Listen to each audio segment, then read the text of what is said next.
You can't have 100% security and also then have 100% privacy. What if I don't want that guy to listen into my phone calls? I should be at least advised when my privacy is being invaded. The government kept its snooping secret, but you voluntarily give up lots of information. Not many things are more personal than what you search for online. But your typical searches are anything but private. Is there a way to take privacy back?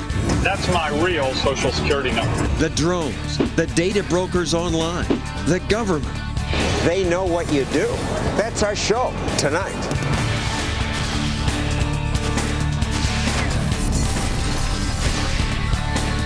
And now, John Stossel. Do you have a Facebook account? Do you post pictures on Instagram, or personal things on Twitter or LinkedIn? You probably do. Most Americans now do. It's how we connect with friends, share pictures, give updates about our lives. And I love Facebook. This page helps me understand what you think, and you give me feedback that makes me smarter. I also have a personal Facebook page that helps me stay in touch with friends, arrange volleyball games. My life is infinitely better because of Facebook. But there's a downside, loss of privacy. More of a loss of privacy than I realized before I researched this program. Recently, a comedian freaked out random people by demonstrating how much he could learn about them. I wanted to see how easy it would be to get personal information from complete strangers. First, he checked this app that showed him social media users near him. Then he checked sites like Twitter and Instagram to learn things about them. Is your name Jessica? Yeah. Hi, nice to meet you. How are you? Good. That's my name. What the f***? Right now? Wait a minute. Are you Stephanie? How do you know me? How you doing? I'm Jack. Did you just make that up and you just said that? No, Elena, right? Yeah. All the police again. I understand why that guy said he'd call the police. Can you imagine a stranger coming up to you and saying, "Hi, glad you enjoyed your Florida trip. How are the kids, Ben and Emily?" That would freak me out. And it freaks out Eric Yaverbaum, a web producer who writes about Twitter, Facebook, and so on, and the business of social media. So why does it freak you out? This is why it freaks me out, and it's the business of social media. We all want convenience. That's why you like Facebook or any other app that you download onto your smartphone. It's more than convenience. It's a family connection. It makes everything easy. It makes everything easy. If you understand on one side, you're going to get that, and it's only going to get easier and better. On the other side, you're giving up everything. Your life isn't private anymore. But it's not everything. It's only what I choose to post. Well, yeah, it's what you choose to post, but it's also what you choose to be educated on, like in the privacy settings. Facebook now knows. Facebook knows when you're about to break up, when you're about to change a relationship. Before you do it, Facebook knows it. What do you mean before you do it? Before you post Facebook has done a study on updates with a very large sample of people, and they have learned how to be able to tell when a relationship is breaking down on Facebook. So through big data, they say, gee, he's communicating with this person less and less, or yes, he's checking other people's He's not pictures. as happy. He's not his posts aren't as up. Whatever their algorithm is, but it's right. So it's something like 94% of the time, it's right. They know before my friends do. Yeah, but it's not like they're telling people. Yeah, they're not telling people, and most of us aren't that interesting. And to tell you the truth, I mean, what I do on the internet is, it's the same as the real world. Don't do it on the internet if you want to do it in the real world. But I do like my privacy. I like it. And I find that Facebook, suddenly now, facial recognition. If I'm at a party and somebody takes a picture that I'm in the background of, boom, on Facebook, there's Eric Yaverbaum at that party. It's not that I don't want everybody to know I was there, but nor was I bragging to everybody I was there. I should be the one who gets that choice. So I think you just have to be careful. I think when you opt in, be careful what you're opting in for. And people clearly are bothered by it. It just as shown by the fact that that video got 3 million hits on YouTube. Sure. Wouldn't that freak you out? I mean, and the thing is, the whole issue came to light, I believe, because of Edward Snowden.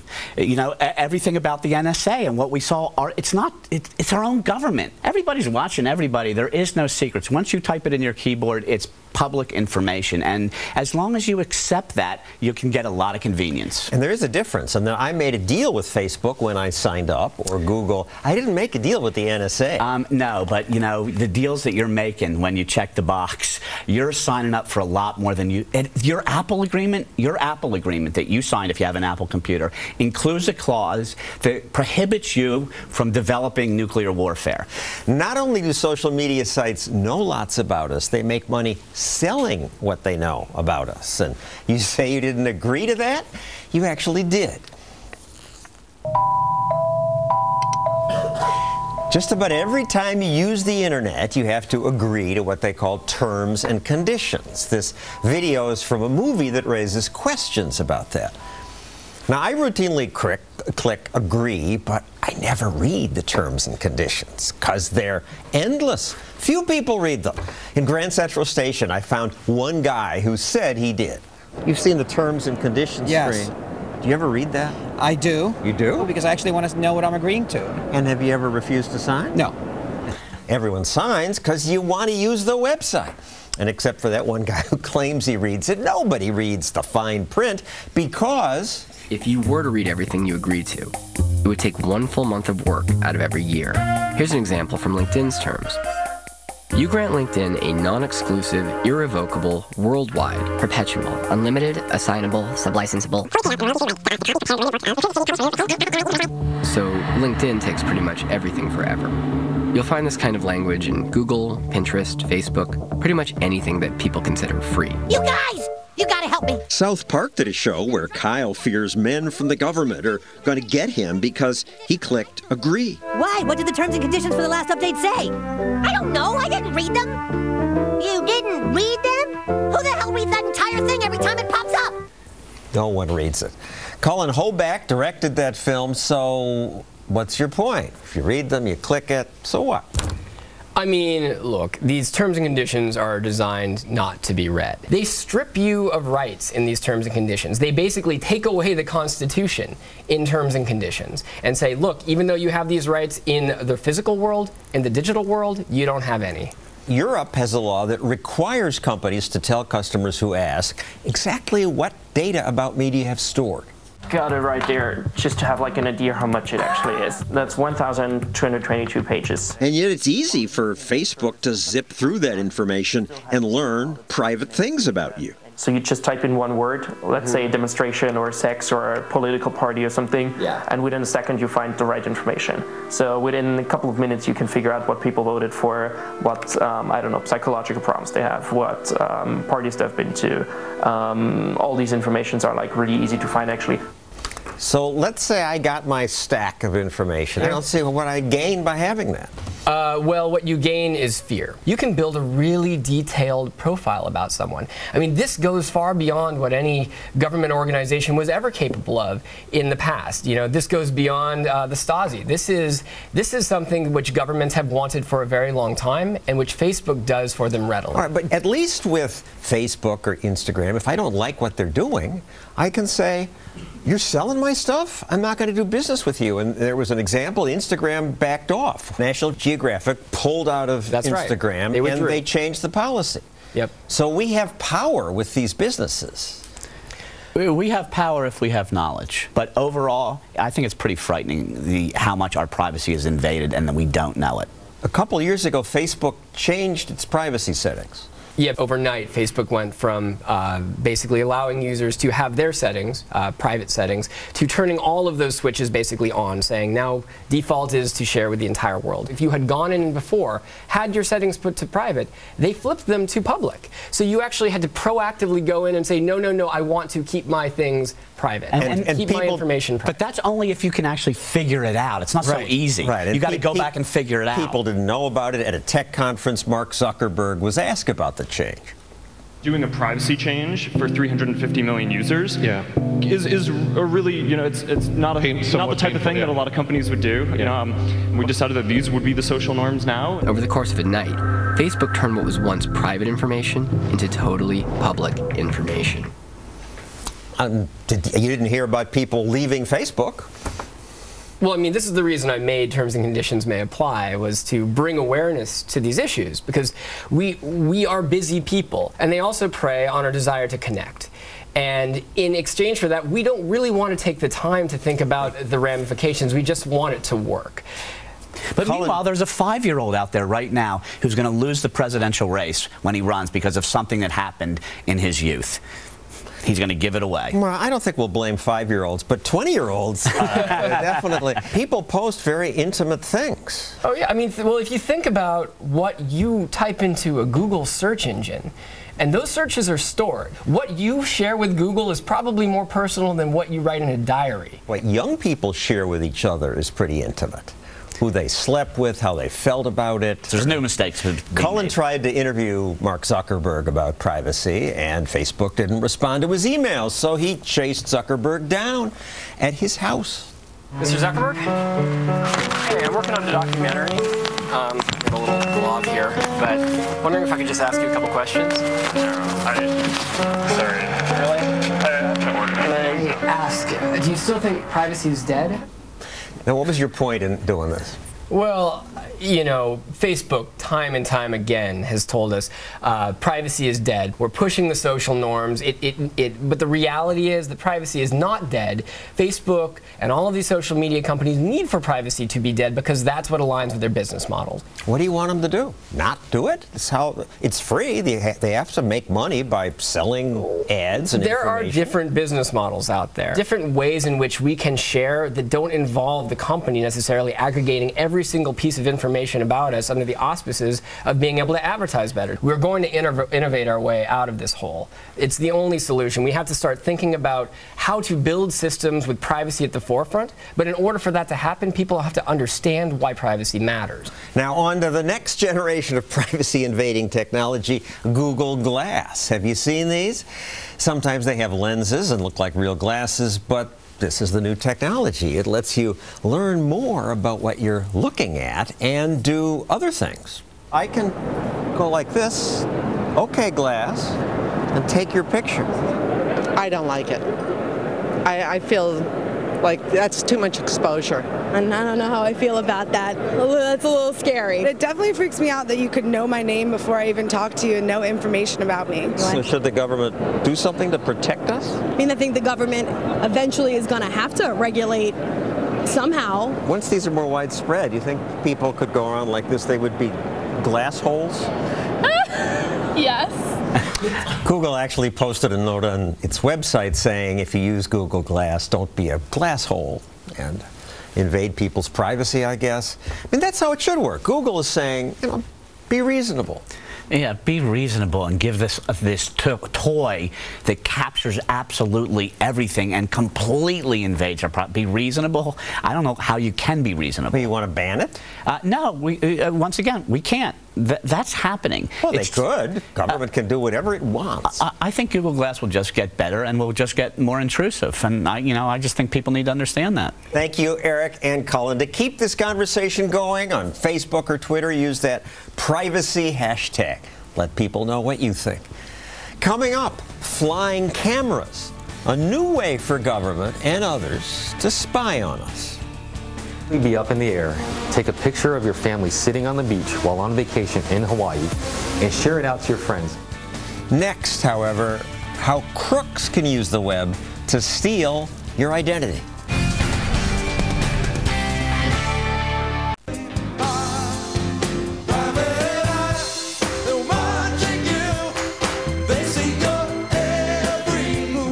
They see your every move. That's the goal of crooks who sneak into our computers. Scarlett Johansson had some nude photos of herself on her computer. A hacker managed to grab them. He then sent them to gossip websites. Jay-Z, Ashton Kutcher, Kim Kardashian were happy to find their social security numbers and credit card numbers posted on a Russian website. So how do the crooks get this information, and is there anything we can do to protect ourselves? Robert Siciliano is a consultant for the internet security company McAfee. They get paid to stymie hackers and scammers. So how do they get in and get my stuff? Well, they get in because consumers may not have antivirus, anti-spyware, anti-phishing, or a firewall set up. Too fast. When you say antivirus, I think of these malware things that just wreck the computer. But now the antivirus stuff is to keep the crooks off. Correct. So if you have proper security in place, right, you have layers of protection, that's designed to keep the bad guys out. And a lot of consumers... This is a program you pay for, and it searches your computer for bad guys. Correct. And keeps them out? In general, a good antivirus program is going to keep the bad guys out, along with making sure that the consumers themselves are engaging in the right behavior or not the wrong behavior that would invite an attack. All right, well, we're going to go more into details about what you can do to protect yourself shortly, but let's first talk about what gets taken from people. So bad guys are looking for the social security number on your devices, right? So they can use that to open up new accounts under your name, new credit cards, bank accounts, and so on. Or they're looking for existing account numbers. People have lost $500 million this year. Yeah. And yet, you know, you work for McAfee, the company makes money selling this stuff. The global warming scientists hype global warming. The Department of Homeland Security hypes terrorism. You're probably exaggerating this threat. Yeah. It hasn't happened to people I know. I get emails from people every single day who are victims of these crimes. They essentially feel like a puppet and the bad guy is the puppeteer. And generally, these people are losing thousands of dollars, they're hemorrhaging money, and they're losing a lot of sleep as well. The credit card companies sort of protect you. They say if you report it to us, most you can lose is $50, and you have time to report it. A bank account, you have less time. Mm-hmm. So consumers have 2 days by federal law to report any fraud when your bank account is compromised. They have 60 days to report fraud if your credit card is compromised. However, some studies show that 9 out of 10 consumers don't even pay attention to their credit card statements, paying them monthly minimum, and so they end up paying for the vacation of an identity thief. When I throw out my device, I erase it. That protects me? That may not be enough. I was able to buy 30 devices off of Craigslist within a 30-mile radius of my home, right? Laptops, desktops, netbooks, notebooks, iPhones, iPads. Off Craigslist, meaning somebody sold it, and presumably they wiped it clean before they gave it to you. I asked them if they wiped it clean, and all of them said they did, and on half of the devices, I was able to find enough data to steal identities even after they erased the hard drives or reset it back to factory. Why? I thought erased means erased. Yeah, because of the way the technology is built, there are these partitions, these additional closets, let's say, that there's still stuff stored in there, like as a backup. And so bad guys know how to find that when you recycle it or you throw it away or when you even resell it. So you have to really destroy that drive or use a shredder, basically, to eliminate the data. You say ignore phishing. Phishing with PH. Yeah, anytime you receive an email or even a text message that says, you know, click this link or update your information, generally that's designed to trick you, to spoof you into entering personal information. If it comes from somebody I know, it's okay to open that? No. See, I never... How do I communicate with people? Well, people that you know, like you, if you and I are having dialogue, right, then I might click links and I'll engage in that. But if I get an email from my bank saying, hey, your statement's ready, click on this link to access your statement.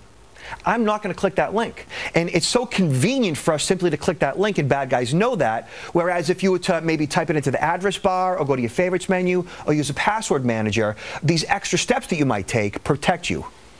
And you say slurp up the information. You say if you use a wireless network, you have to have encryption. Yes. So public Wi-Fi, right, airports, hotels, out in the open, on a free Wi-Fi, I can see your data as it's transmitting through the air. All right, but if I'm on free Wi-Fi, I just send out emails. I don't give out my credit card numbers that way. Well, some people do. Right? So as long as I don't, I'm okay. They can't crawl into the computer and get other stuff. Your operating system is susceptible to injections of code, you know, where a bad guy can implant a virus on your machine. Yeah, they can get full remote access to your device.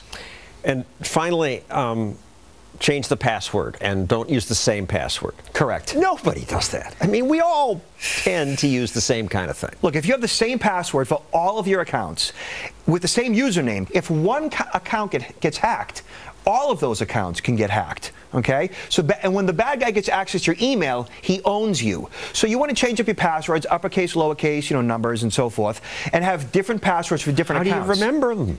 A password manager. A password manager that So the crook finds that in my computer. He's totally got me. Well, there's encryption there. You mask your passwords. But look, you have to have layers of protection. The more you do, the more secure you're going to be. If you do nothing, if you throw your hands up in the air, then you are next on the list. Robert, thank you. It's good advice. Coming up, spies I found on my computer.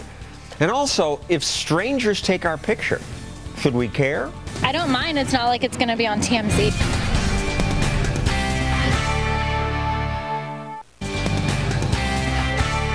You like the GPS system? Yeah, I think it's helpful. It means that they know where you are. Who's they? The police, the government. It's okay. They have nothing to hide. That's how I feel. But what if you're seeing a shrink and you don't want people to know? Or you just don't want government or your phone company to always know where you are? Too bad, says tech reporter Kurt Knudsen, who calls himself Cyber Guy. Big Brother's already here. Boy, Big Brother's been chomping at our heels and our privacy for years now. But they know where I am, so what? I should be at least advised when my privacy is being invaded. I always knew they could find me through my BlackBerry or my iPhone, and the government says this will prevent accidents, or this will help determine who was at fault in the accident. This is a good thing, and they have plenty of examples. A crash in Florida, the GPS tracker device showed it was going 114 miles per hour seconds before it killed 2 people, and that was used to convict the driver of manslaughter. It's being used in a whole bunch of ways against you, me, and the rest of the world in civil lawsuits. GM started these in the 90s, and they did it out of quality. We want to check out the quality of our vehicles, and it started from there, but there really are no rules. There are no boundaries, and technology has evolved to where now these recorders, which are about the size of 2 decks of cards, are in about 96% of every automobile that's out on the market right now. So what? We're going to put it on TV. They'll know. Well, then maybe that gets shared with somebody else who says, well, that's a prime time to go hit his house and get that nice silver that his grandma gave him. It's all sorts of opportunities are opening up when we have no ability to rein in our own privacy, and to say nothing about the fact that you go to somebody's house right now to visit, your GPS tracker may take you there and it may show that you're there. Well, what if that information is now being shared with other friends who should have been invited to the house at the same time, and now you find yourself explaining, oh, I'm sorry, yes, you weren't included in that lovely dinner. The government wants the trackers mandatory in all cars. They're already in more than 90%. Companies use them to keep track of employees. The Wall Street Journal reports one company found one worker was seeing a woman during the day, another admitted he was blowing off work. They fired him, but they caught him with the trackers. They do. And this may have some cost savings for companies that decide to put this in their vehicle. I mean, I assume Fox can legally track me by knowing where I am by my phone. I don't know if they do. Maybe they do. If somebody, say, politically in the infrastructure of your company wants to go after you just because they don't like the shade of your mustache, well, they can start using this technology and say, you know what, John was over here and he really should have been over there, and let's put that one down and let's put another one down. And then suddenly we agree to that when we get paid by the company. Where we don't agree is schools have been caught tracking students. Oh, with cameras on laptops, and this is happening. You may not know this, but your laptop, of course, has this camera, and sometimes the police, or the school in this case, can remotely turn the camera on without your knowledge. The bell should be ringing on this one. Virtually every device now that we're buying has a camera built into it. This technology has long been out to be hacked and has readily been proved to show photographs of people who never turn their camera on. If you've got a camera, piece of tape over my camera lens. You're smart. Let's move on to something that you may find more creepy: the personal drone. We know the military uses drones, and the police, but now anyone can buy one. Here's a sales pitch for a drone called the Phantom 2 Vision. Be up in the air, take a picture of your family sitting on the beach while on vacation in Hawaii, and share it out to your friends, all while the Phantom 2 Vision is still flying. Imagine all the possibilities and views you can capture now. Think about how you'll use this. Take it with you on your next vacation and you'll be shooting photos from a whole new perspective. Or be the creepy neighbor next door who loves gadgets and has no respect for your privacy. They buy one of these for $1,100 on Amazon, and they've loaded it up with high-definition video shooting right into your backyard. And they'll get cheaper over time. And they will, but this thing will go for 25 minutes. It's a phenomenal device for gathering these beautiful shots. You want to ban it? I don't want the government telling me where I can and cannot fly this device for the sake of privacy, because I believe I have my own discretion. And at the same time, the FAA has chimed in on this one, saying, oh, well, you may not use these for commercial uses. Well, what's a commercial use, and is that a rule, or is it some memo out of the FAA? We'll have to see how that sorts out. Thank you, Kurt Knudsen. Coming up, would you want to do one thing that could really protect you from internet spies? You ever think of going off the grid, just getting rid of your internet connections, Facebook? No, and that's like going off the planet.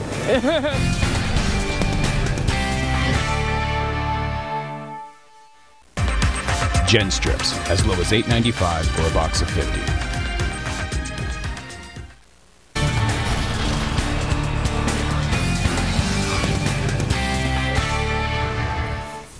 I noticed something weird the other day. I was looking at several websites, and on the right of the screen were ads for libertarian books, even obscure libertarian books. I thought, wow, has libertarianism gotten so popular that advertisers run ads everywhere? How can they afford that? Then I realized, no, they're not advertising everywhere. They're just advertising to me. They knew I was interested in liberty. They're tracking what I do on the web. So should we worry about that? Kate Kay reports on privacy and data collection for Advertising Age. So they know what we do? Well, they know in a very general manner what we do. Maybe you've shared content that cover, like articles about libertarian issues. So are they selling that to some bookstore? They're allowing access to the book publisher through countless middlemen online to run ads that target people who like libertarian issues. And they don't just know what I might buy. There was a story in Forbes. The store Target figured out that a teen girl was pregnant before her father did. They outed her. So explain that. So Target, like pretty much any other big retailer, they track what you buy, right? So what Target did in that case, allegedly, is they determined that pregnant women typically buy a lot of moisturizer during a certain trimester, and they buy these other products. So this teenager ended up in that pool of people who would get, you know, in the mail a bunch of coupons for whatever the moisturizer was or some of these other products that pregnant women buy. And they mailed her the coupons, and her father asked, why are you getting these? Yeah, it's just become this story that typifies how marketers use information and how much information they're collecting on us. They know before you may even know, said a guy in a previous segment about who you're going to break up with. Maybe. What other data collection do people not know about? Companies can track us by proxy through our phones. They can track where we're going, our locations. So we might be in, you know, a department store or in a restaurant, and they can track whether or not we lingered in front of a shoe display for a few minutes. But they could just see that. They're in the store. Yeah, it's their restaurant. It's a lot easier for them to track patterns of, especially with huge numbers of people coming into a store over, you know, say weeks or a month. They can if they have it digitized, then they can analyze it a lot more readily. So if they see the customer, this phone was near the shoes, then I may get an ad on here for shoes. Yeah, you might get it when you're still in the store. That's the goal. They want to capture you when you're right there. So I can tell from your tone of voice that while getting the ad may be annoying, you don't find any of this threatening. Oh, I wouldn't surmise that. Okay, what's threatening? Anything that can be digitized is generating data, and marketers want it. all sorts of companies want it. The government wants it. Everybody wants it. So we should be aware of it. I think that. Okay, I'm aware. They know what should I? Is there anything to be scared of? I think that we need to. And we have this scary title. Yeah, that's they very know scary. What you do. I think that we need to be less fear-mongering about these issues and more knowledgeable about them. And the more everyday people can learn about the realities of what's happening and the nuances of what's happening, then, you know, maybe they can see, okay, maybe I'm comfortable with these guys having my information, but not these guys. And if I buy an advertiser-supported app like Angry Birds, right? If I don't pay for it, I get ads, and then in exchange, they know that I was in New York City and not in Chicago, so I'll get New York store ads. Well, if you're worried about who's grabbing your internet searches, there are apps that claim they'll help you. Not many things are more personal than what you search for online, but your typical searches are anything but private. You know when you browse the web, you're getting tracked, but you probably don't realize just how many companies have pieces of your information. These profiles, they misrepresent you. And not only do they affect your browsing experience, they affect you, the real you. Yeah, you might get some more relevant ads, but at what cost? The video says they misrepresent you. They slow down your browsing experience.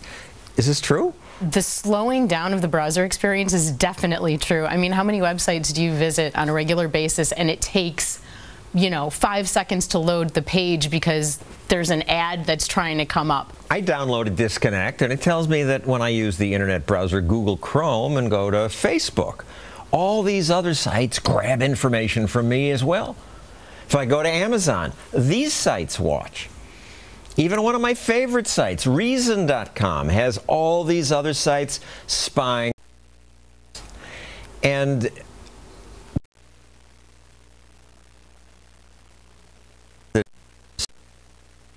yeah, but if you're using, say, Mozilla's Firefox as your browser or Internet Explorer, which most people use, there are settings that you can go into your settings and, you know, want disabled. A choice to clear my history, and that takes it off my computer, but Google still knows. Yeah, I mean, because that information's being gathered as it's happening in real time. So Google, so if I Facebook, clear it all later, these. it doesn't matter. Yeah, it's already in there. It's already in their databases. It's already waiting for the NSA to pick up. But people who were using my computer, they can't see where I was. Thank you, Kate K. Is that your real name? Yes. There is one foolproof way to make sure that business can't track your interests on the web. Stop using the internet and your smartphone. Some people do try that. They call it going off the grid. That's next.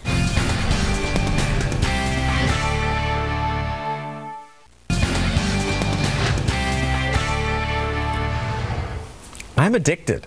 Every day I spend at least an hour on the web. I need Google and Facebook. I read on my Kindle. I no longer watch the Weather Channel because I can't stand to wait 6 minutes for the local forecast. I get it into my little phone, and so on. Now, I'm told there was a time when we didn't have one of these things, but I can't believe that. I don't see how we could have survived. Still, since on this show we've learned that some people are upset that businesses know what we do on the web, it made me want to ask people this. Would you ever give up Facebook and the internet for your privacy? No. No, I value it too much. No way. No way. I love Facebook. No, and that's like going off the planet. Only 2 people said they might give it up. And yet, some Americans go off the grid. Some say they want to break their internet addiction, do digital detox, because they think that'll give them deeper, real connections with people. And they don't get that when they're always on the web. Most people stay off the web for maybe a week or a month, but most come back. However, Paul Miller went off the grid for a year. Why? Well, it was too much. I was using only internet for all of my life. I'd been doing it since I was a teenager. I worked online. All my friends were online. You were a contributing editor at The Verge. Yeah, a technology writer. I was just sort of overwhelmed, and I just wanted to quit and get away. Are you scared of that they're watching you? Does it bother you? It doesn't bother me as a technology person. There's so many cool things that if a company knew everything about me, they could predict that, you know, they could figure out, hey, Paul's depressed right now and he's stopped taking his medication and we should call his mom. You know, like, they're really interesting, but that's terrifying for a lot of people, but that might be comforting for me. The day you started, your friends gave you a countdown and helped you unplug your internet connections. 5, 4, 3, 2, 1. Paul's off the internet, dude. All right, so you were off, and then what happened? Well, it was great at first. It was kind of I kind of got like a high, like a zen thing where, you know, nothing could bother me anymore, and I was really at peace with the world and at one with myself. And, you know, there's a lot of boredom, but that kind of led me to, you know, read more and write more and be more productive. And then that kind of came around on me, and I got pretty lonely and pretty bored and pretty sad. So it didn't totally You fell work out of sync with your friends. Yeah, I just wasn't, you know, on their radar, and so I just want to get invited to the parties. You wrote an article, Offline, Love, Loss, and Dating Without Facebook. Yeah, I met a girl, and I literally didn't know her last name for like a month. Just like, I would just hang out with her and talk to her, and I just knew her first name. And that Otherwise, you would have gone to Facebook and so. Yeah, but like, I didn't have any photos of her. I had no way to stalk her. You wrote, I could only learn about her through conversation. Yeah. What's wrong with that? No, I thought it was wonderful. It was really interesting. It just, it's a little weird. It's a little different. A lot of people wondered if you were dead. Uh-huh. Yeah, well, a lot of the internet is just, I call it like, you know, touching base with people. Like Facebook has a poke. You know, it's just like, I still exist. I'm still around. I posted something on Twitter. It doesn't matter what it is. I'm just continuing to exist. And suddenly you stop. Yeah, and when you don't have a constant internet presence, you don't quite exist to people. And now I'm back on the internet, but I use Twitter less, and people still like, what happened to Paul? Like something seriously is wrong because I haven't updated my internet presence. He wrote, without the internet, my world has shrunk. It makes you have to kind of focus on what's right in front of you, the people that are right in front of you, the books that are right in front of you, but you obviously can't have your fingers in everything. You can't keep track of everything anymore. And the thing is that it was really selfish of me because that's where the people are.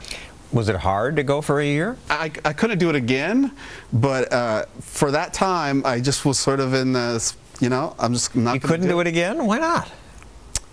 I mean, it's just Thoreau it's just silly. Went off in a cabin for more than 2 years. He wrote Walden. Well, I'm very proud of him, and he did a very good job. But I did it. And that's the thing, is that I didn't have that. It didn't fix my life. It didn't fix everything. It wasn't the perfect experience, you know. And I don't have some sort of, you know, diatribe against society to write now that I'm back about how people should stop heating their homes. I felt like real life is the internet now, and I want to use the internet better and have self-control with it and be better at it, but it's real life. That's where things are happening, so I need to be there. Thank you, Paul Miller. Thank you. Coming up, if they are watching us all that time, what do we really lose?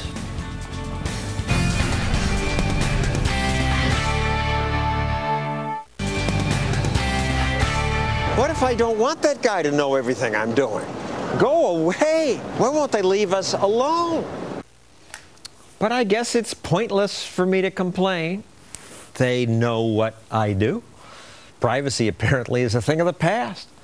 Today, a website called Google allows anyone, anywhere to learn all kinds of things about us for free. Any stranger can see dozens of pictures of me. Some of these I didn't want sent all around the world, but too bad for me. Some of these aren't even of me. Some were photoshopped by weirdos. But I have no control over this. Likewise, Google reveals information about me, lots of it. Some of it's wrong, but there's little I can do about that either. Facebook knows my preferences and whom I might stalk. Other sites track what I like to read, what I browse, what I buy. I'm told I should be very upset about this, but I'm not. I depend on getting and sending emails. For all I know, my 16-year-old hijacks them and sells them to my political enemies. I got plenty of those, and they'd love to embarrass me. So far, I don't think that's happened, but who knows? Because of today's technology, I changed my behavior years ago. I try not to email anything embarrassing. I'm aware that when I surf the web, someone might watch. I'll deal with that. If you find out what I like to do on the weekend, what medications I take, or that I've seen a psychotherapist, so what? I'm not ashamed. Really embarrassing, do it in private. For all the privacy I've lost, never give up my cell phone or sites. These websites provide me with good stuff, quick access to the whole world. If it means I lose some privacy, oh well. It's a price I'll pay for progress. What upsets me is that when I ask people, when you worry about your privacy information that's on the, worry more about government or business? I'm worried more about business. Business. What? Don't they understand that all those businesses can do is try to sell me stuff? Me with advertisements? What if they do? Of all the people I asked, only one woman gave the sensible answer. Who are you more nervous about, government or business? I am more nervous, especially these days in time, about government. Government can use, business can't. Government employees can forcibly take our money, put it in jail, take our freedom. Government spying is a much bigger threat than anything business spying. That's our show for tonight. See you next week.